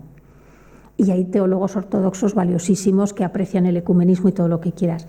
Pero como era, digamos, el eslabón más fino de la cadena, el de los ortodoxos, la actitud de Kirill de Moscú ha dinamitado el trabajo de años, pero no os podéis imaginar de cuántos años, ¿no? Entonces, eso por una parte. Pero las diferencias están ahí, o sea, te lo digo yo que he estudiado en una facultad donde he tenido profesores de todas las confesiones cristianas que te puedas imaginar y donde he tenido compañeros de todas las confesiones cristianas que te puedas imaginar. Hay una serie de diferencias que están, pero hay una cosa que nos une por encima de todas las diferencias y es que confesamos que Jesucristo es Hijo de Dios, que nació, vivió, murió y resucitó por todos y cada uno de los hombres de la tierra. Eso nos une, eso tenía que tener mucha más fuerza para cohesionarnos que cualquier otra diferencia que pudiéramos tener. Eso por supuesto, pero no nos encaminamos a un todo vale ni a una iglesia de iglesias, no sé cómo decirte, no. Evidentemente cada vez tenemos posturas más acordes y posturas más cercanas en muchos temas, pero hay muchos temas en los que no va a ser, por lo menos ahora, posible. Pero también te digo una cosa, el ecumenismo más cercano y más próximo es el cotidiano. Es decir, si tú vas a un sitio porque te apetece ser voluntaria de lo que sea, tú no le preguntas a la persona que está haciendo voluntariado contigo de qué confesión es. Porque no se lo vas a preguntar. Vamos, a mí no me saldría a preguntar, ¿tú de qué confesión eres? A mí no me saldría a preguntárselo, ¿no? Pero es verdad que muchas veces las diferencias teológicas, es cierto que pues hoy por hoy algunas no son asumibles, pero eso no nos tiene que plantear ninguna cuestión de no poder, por ejemplo, hacer obras sociales conjuntas o de tener determinadas cuestiones pastorales que sí que podríamos compartir con las iglesias, con las confesiones cristianas, aunque sean otras iglesias. Eso sí que se podría hacer y eso sería un signo también de sinodalidad, porque ellos, en cierto modo, en algunas iglesias sobre todo, llevan un camino sinodal recorrido bastante más largo. Entonces ahí también podríamos aprender de ellos y con ellos. Eso sí que sería posible. Sí, hay una pregunta ahí, al final. Sí. Hola, Cristina. Mira, antes has comentado el tema de que en los años 50 fue cuando, bueno, no sé si protestantes o anglicanas, las mujeres ya... Las luteranas. Las luteranas. Las alemanas. Vale. Lucharon para poder ser sacerdotes, al margen de que tú no quieras ser sacerdote, que me parece ideal, y nadie, pero... No, hay muchas teólogas que no quieren ser. Hay muchas teólogas, sí. Me parece a mí uno de las cosas, asuntos de la Iglesia que van absolutamente desfasados de la sociedad, totalmente. Entonces, ¿a qué achacas tú el que hace 70 años en la sociedad protestante esto ya se planteara? Ya en los años 70, me parece que fue un poquito antes, la primera obispa, porque yo recuerdo que fue bastante escandaloso vamos, en ciertos ámbitos. Y siendo las sociedades, alemana o inglesa, también las anglicanas, referente a la española, ahora mismo no creo que haya esa diferencia de 70 años de evolución. ¿Por qué la Iglesia Católica te parece que en ese aspecto está tan retrasada para mí? ¿A qué lo achacas, te quiero decir? ¿A qué no nos conoce? La Iglesia habla de nosotras, pero no habla con nosotras. ¿Y en la luterana y en la anglicana no pasaba esto? ¿O son menos machistas? Escucha una cosa. Todas las ínfulas de Lutero en el siglo XVI, aquí va a haber libertad de culto, aquí las mujeres serán igual que los hombres. A los 40 años no había una mujer en escena, ¿eh? O sea, que tampoco te vayas a creer tú que aquí los demás nos pueden dar muchas lecciones. No, pero yo solo me retrotraigo a los años 50, que es cuando ya fue realidad. Que te quiero decir que ellas también han tenido su fase de haber vivido ocultas, ¿no? Y que, bueno, pues ellos decidieron en un momento abrirse un poco más a una realidad que era esa y bueno, pues lo pasaron canutas ellas, la pasaron muy mal, pero bueno, pero habían hablado, las habían conocido. Pero a nosotras es que no nos conocen, hablan de oídas. Porque no han querido. Porque no quieren. No han querido ni quieren. Eso es puro machismo, ¿no? Quieren. No hay otra cosa. Entonces, hablan de nosotras, pero no hablan con nosotras. Y luego tú date cuenta que en los seminarios, por ejemplo,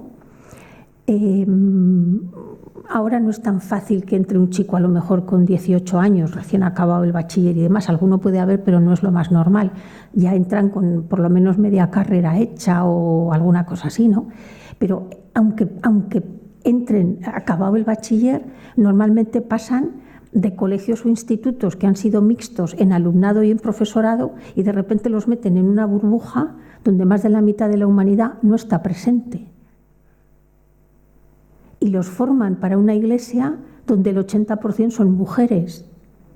Pero claro, los prejuicios que se les acaban comunicando son tales, y te lo digo porque hablo con algunos seminaristas y claro, cuando los oyes hablar dices, pero ¿de dónde vienes, alma de cántaro? Y todo esto, más el celibato, ¿no te parece que son una de las causas muy importantes? A ver, pero es que el celibato no se puede cambiar, os digo, de la noche a la mañana. Eso lleva un proceso, pero por la propia comunidad. En este caso de las mujeres sacerdotes estamos hablando ya de 70 años de desfase. Pero no nos, a ver, pero escucha una cosa, no nos podemos comparar con la iglesia, espera un momento, no nos podemos comparar con las otras iglesias, cada iglesia es cada iglesia. Y dentro de los protestantes, os repito, no todo es de color de rosa tampoco respecto a los ministerios femeninos, pues porque no lo son. Pero sí es verdad que la Iglesia Católica habla mucho de nosotras, pero incluido Francisco. O sea, a Francisco se le hace la boca agua diciendo la Iglesia es mujer y yo siempre digo, bueno, ¿y qué? Acabas de decir que teológicamente lo ha demostrado. Teológicamente no hay problemas para que las mujeres sean, porque pero no es verdad. Francisco sí que lo sabe. Y porque al principio de la Iglesia tú no tienes más que coger, por ejemplo, todas las cartas de Pablo, la cantidad de mujeres que eran responsables de las comunidades, y en los Hechos de los Apóstoles tienes la historia de Lidia, que es una maravilla leer esa historia. Entonces, no se aborda esa realidad, no de la mujer, sino de las mujeres, porque hay muchos contextos distintos donde estamos las mujeres, no se aborda porque no se quiere abordar y punto. Y yo no te sé dar más razones porque no hay más, porque no quieren hablar con nosotras y ya está, y no nos quieren conocer. Ya. Bueno, se nos ha terminado el tiempo, ¿eh? Muchas gracias por vuestra asistencia y gracias a Cristina por la conferencia. Un placer.